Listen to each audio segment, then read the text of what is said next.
In Luke chapter 19, verse 39, the disciples and the crowd are praising the Lord when the Pharisees step in and tell Jesus, "Rebuke your disciples."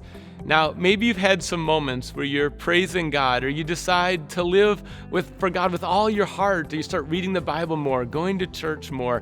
Your light is shining brighter, and yet there's more criticism. Someone comes along and tries to undermine you and your faith. Nehemiah in the Old Testament had two people, Sanballat and Tobiah, that tried to discourage him. And often I've seen in ministry, when there's a great opportunity in an endeavor for the Lord, there'll be a Sanballat and a Tobiah. What do? They try to threat, they try to distract, and they try to attack.